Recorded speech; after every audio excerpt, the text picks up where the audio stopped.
और अपने भाषण में वो कहता है कि भारत के 17 साल के प्रवास में मैंने एक भी घर नहीं देखा जहां ताला कोई लगा था। तो वहां सोने के सिक्कों का ढेर ऐसे लगा रहता है जैसे चने का ढेर होता है।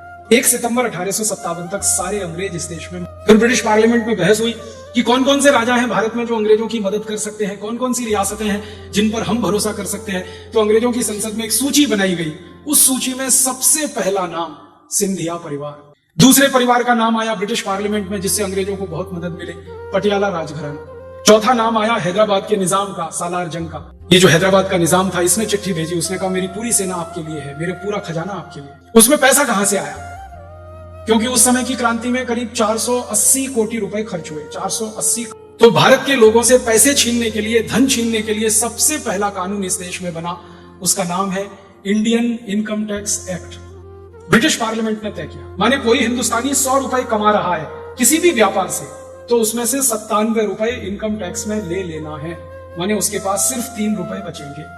सामान को बेचने के लिए एक गांव से दूसरे गांव में जाएगा, फिर टैक्स लेना उससे। कि अंग्रेजों ने तो इनकम टैक्स लगाया, सेंट्रल एक्साइज लगाया, टोल टैक्स लगाया, रोड टैक्स लगाया, हाउस टैक्स लगाया, कॉर्पोरेशन टैक्स लगाया, सारा धन लूट के लंदन ले जाने के लिए। वो विदेशी थे, लूट का सारा धन लंदन लेके जाना है, ये उनका घोषित उद्देश्य था।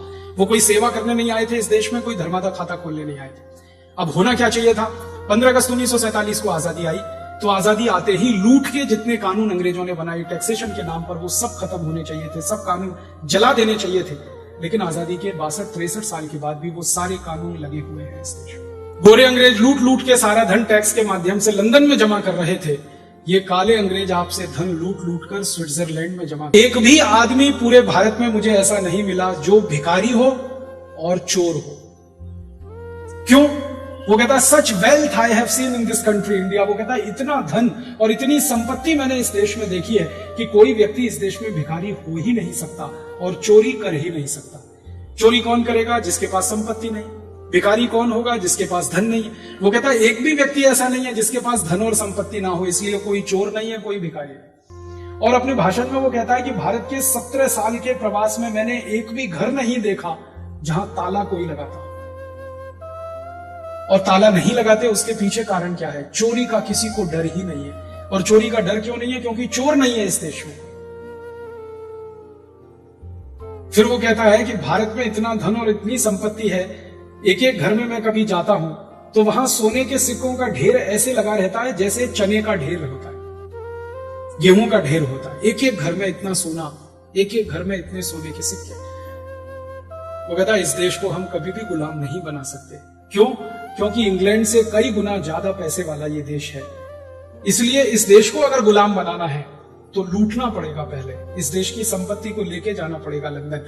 जब ये देश गरीब होगा तभी अंग्रेजों का गुलाम बनेगा, अन्यथा नहीं। ये उसका लंबा भाषण है। ये भाषण बताता है कि कितना पैसे वाला, कितना संपत्ति वाला, कितना समृद्धशाली देश था।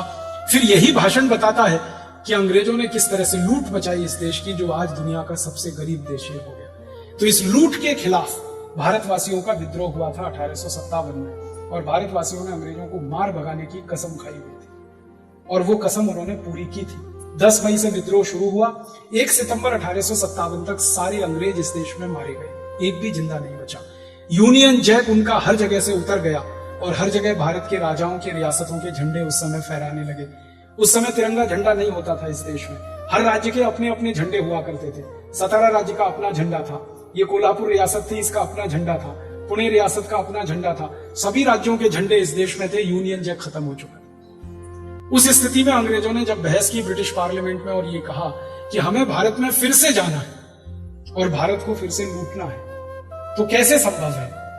तो जो अधिकारी जिंदा बचकर यहां से लंदन वापस गए थे, तो उन्होंने कहा ये एक ही रास्ते से संभव है कि भारत के कुछ राजा भारत की कुछ रियासतें अगर अंग्रेजों की मदद करें तभी अंग्रेज दोबारा भारत में जा सकते हैं। फिर ब्रिटिश पार्लियामेंट में बहस हुई कि कौन कौन से राजा हैं भारत में जो अंग्रेजों की मदद कर सकते हैं, कौन कौन सी रियासतें हैं जिन पर हम भरोसा कर सकते हैं।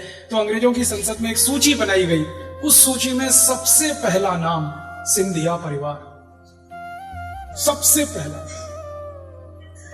ब्रिटिश पार्लियामेंट में सबसे पहला नाम आया और सिंधिया परिवार के बारे में अंग्रेज अधिकारियों ने कहना शुरू किया कि ये तो इतना अच्छा परिवार है हमारे लिए, हम इन पे हमेशा भरोसा कर सकते हैं। एक अंग्रेज कह रहा है कि हम अपने पे जितना भरोसा नहीं कर सकते उससे ज्यादा सिंधिया परिवार पे भरोसा कर सकते हैं। इस परिवार की हमें जरूर मदद मिलेगी, हमें भारत वापस चलना चाहिए। दूसरे परिवार का नाम आया ब्रिटिश पार्लियामेंट में जिससे अंग्रेजों को बहुत मदद मिले, पटियाला राजघराना। आप जानते हैं कैप्टन अमरिंदर सिंह का नाम आपने सुना है, जो पंजाब का मुख्यमंत्री रहा, वो उसी राजघराने का है, पटियाला राजघराना। दूसरा नाम उनका आया। तीसरा नाम आया जींद के एक राजा का, हरियाणा में एक रियासत हुआ करती थी जींद, वहां के राजा का नाम था। चौथा नाम आया हैदराबाद के निजाम का, सालार जंग का। ऐसे करके अंग्रेजों ने 20-25 नाम छांटे। इनके नाम ब्रिटिश पार्लियामेंट में दर्ज हैं, बहस में दर्ज हैं कि ये वो परिवार हैं जिनसे हमको मदद मिलेगी। फिर इन सब परिवारों को अंग्रेज सरकार की चिट्ठी आई, वो चिट्ठी की कॉपी भी वहां रखी हुई है जिसमें लिखा गया कि आपने हमेशा अंग्रेजों की मदद की है, अब फिर हमारी मदद कीजिए, हम भारत को फिर से आना चाहते हैं लूटने के लिए, गुलाम बनाने के लिए। तो इन परिवारों की तरफ से जो चिट्ठियां गई वो बहुत ही शर्मनाक है। सिंधिया परिवार से चिट्ठी गई, उसमें कहा गया कि हम तो हमेशा से आपके हैं, आप बिल्कुल शक मत करिए, आप वापस आइए इस देश में, हम आपको अपनी सेना देंगे, पैसे देंगे, आपको जो चाहिए वो मदद करेंगे। ये जो हैदराबाद का निजाम था इसने चिट्ठी भेजी, उसने कहा मेरी पूरी सेना आपके लिए है, मेरा पूरा खजाना आपके लिए। जींद के राजा ने कहा सब कुछ मैं आपको न्यौछावर कर दूंगा। तो ऐसे 20-25 राजघराने इस देश में निकले जिन्होंने अंग्रेजों को मदद करने की कसम खाई और उनकी मदद से अंग्रेज दोबारा इस देश में आए और दोबारा फिर इस देश के क्रांतिकारियों को उन्होंने कत्लेआम किया भारत के कुछ राजाओं की सेना की मदद से। और वो कत्लेआम करने के बाद इस देश पर फिर से अंग्रेजों का राज्य स्थापित किया। और दूसरी बार जब राज्य स्थापित किया तो वो कंपनी का नहीं था, अंग्रेज सरकार का राज्य स्थापित किया। उसके पहले इस देश में 100 साल कंपनी का राज चला, ईस्ट इंडिया का। उसके बाद अंग्रेजी सरकार की स्थापना हो गई इस देश में। और जब अंग्रेज सरकार फिर से बन गई इस देश में, तब बहस हुई ब्रिटिश पार्लियामेंट में कि अब हमें भारत में कुछ भी करना है तो कानून बना के करना है। अब तक हम बिना कानून बनाए काम